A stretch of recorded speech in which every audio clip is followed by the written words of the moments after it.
Madame, Monsieur, bonsoir. C'est un réel plaisir de vous retrouver pour ce rendez-vous hebdomadaire au cœur de l'actualité parlementaire. À la une de cette édition, l'exemplarité fiscale. Le chef du Parlement donne le ton en s'acquittant personnellement de ses obligations.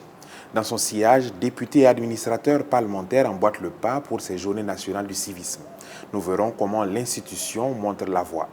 Cap ensuite sur l'intégration régionale. La Commission nationale de la Confédération des États du Sahel fait escale à l'ALT.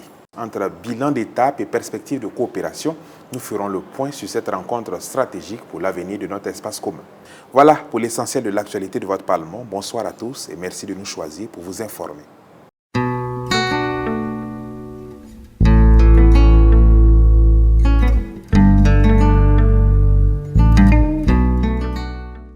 On débute cette émission avec cet instant de communion nationale et de spiritualité. Samedi dernier, le Dr Ousmane Bougouma a rejoint les fidèles de la Fédération des associations islamiques du Burkina Faso pour la rupture commune du jeûne du Ramadan. En compagnie du Premier ministre Jean-Emmanuel Ouédraogo et d'une délégation de députés, le chef du Parlement a choisi la carte de la proximité et de la communion fraternelle. Entre prière pour la nation et lecture du Coran, cet instant de partage s'est mué en un véritable moment de recueillement spirituel. À travers ce geste, l'institution parlementaire réaffirme son ancrage dans les réalités sociales du pays, plaçant la foi et l'engagement citoyen au cœur de la résilience. Une présence symbolique pour fortifier l'unité et le vivre ensemble au Burkina Faso.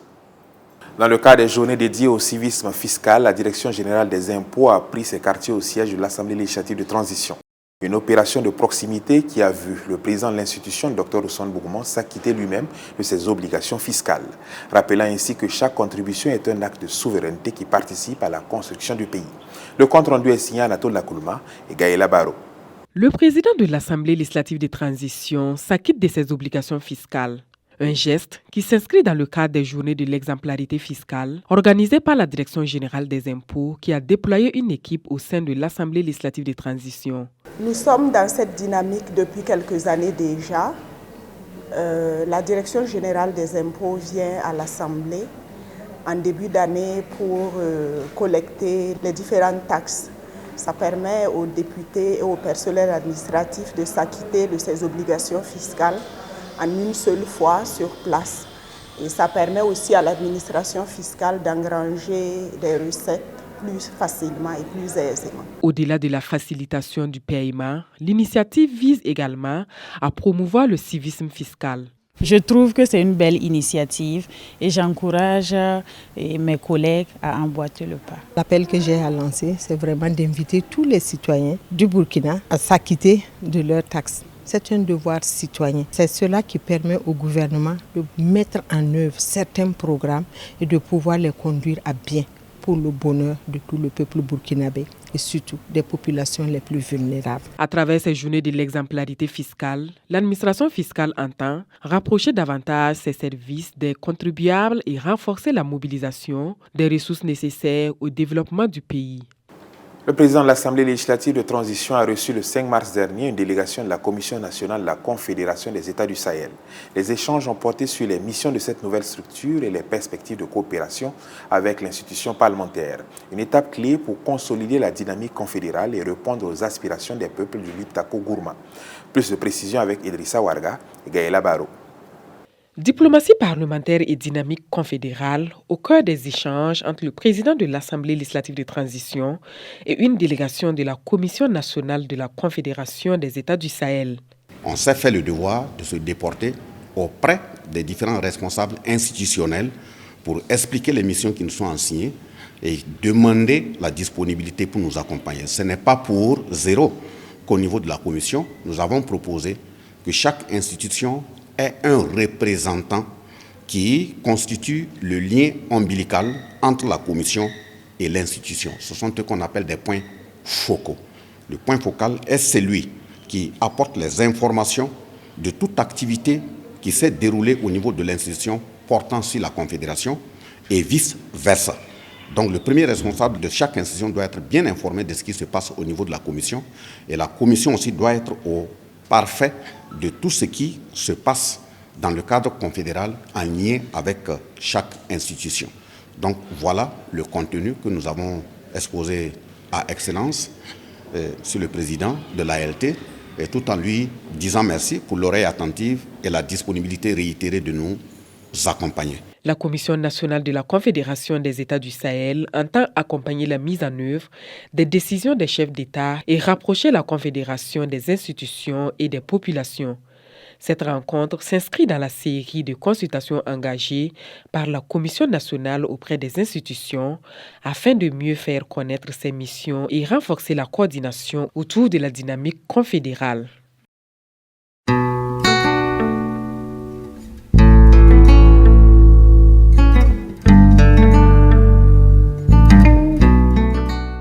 C'est le visage de l'ordre et de la courtoisie au sommet de l'État.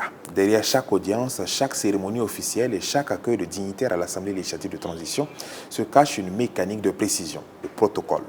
Mais au-delà des apparences et de la rigueur, quel est le véritable quotidien de ceux qui orchestrent l'image de notre Parlement pour lever le voile sur les rouages de cette direction stratégique? Nous recevons ce soir Dougoutigui Germain Ouattara, le directeur du protocole l'ALT est l'invité de cette interview express, conduite par Axel Nicoliaro. Vous êtes le directeur du protocole de l'Assemblée législative de transition. Dans la pratique, quel est le rôle de votre direction au sein du Parlement? La direction du protocole joue un rôle central dans l'organisation des activités officielles du Parlement.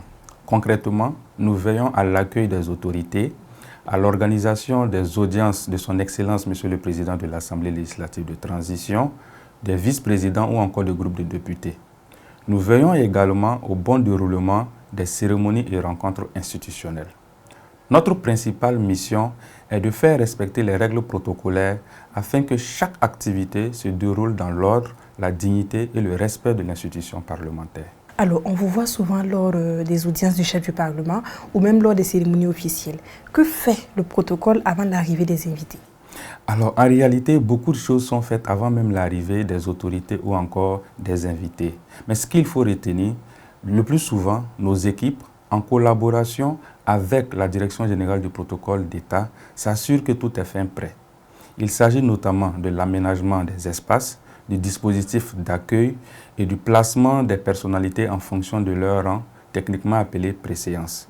La coordination de ces activités-là avec le département de la communication et de la sécurité. Tout ceci est organisé en amont pour garantir un accueil organisé et pour rendre fluide en fait l'activité en question. Alors, lorsqu'une personnalité ou une délégation est attendue au sein du Parlement, comment votre direction prépare cette visite? Il faut dire que chaque visite officielle fait objet d'une préparation spécifique. Nous analysons d'abord le rang de la personnalité et l'objet de sa visite. Ensuite, nous élaborons un programme qui prévoit l'accueil, le déroulement de la visite, ainsi que les différentes rencontres éventuelles avec les responsables de l'institution parlementaire. Mais tout ceci est fait en collaboration avec les autres services pour que tout se déroule dans les meilleures conditions. Alors, le protocole repose sur un certain nombre de règles et d'usages. Pourquoi est-il important de respecter ces règles-là dans une institution comme l'Assemblée? Le protocole est très important parce qu'il permet d'organiser les relations entre les autorités et de faire respecter la fonction de chacun. Dans une institution comme le Parlement, ces règles garantissent l'ordre, la solennité et le respect de l'institution. Elles contribuent aussi à préserver l'image et la crédibilité de l'État. Et de manière plus personnelle, qu'est-ce que ce métier exige au quotidien? Autrement dit, quelles sont les qualités qu'il faut pour travailler au protocole parlementaire? La maîtrise des règles protocolaires, le sens du détail, la capacité d'anticipation et d'adaptation, une bonne aptitude relationnelle sont des qualités indispensables. Travailler au protocole demande un véritable sens du service public, car nous contribuons chaque jour à la bonne image et au rayonnement de l'institution parlementaire. Merci M. Ouattara d'avoir répondu à nos questions. C'est moi qui vous remercie.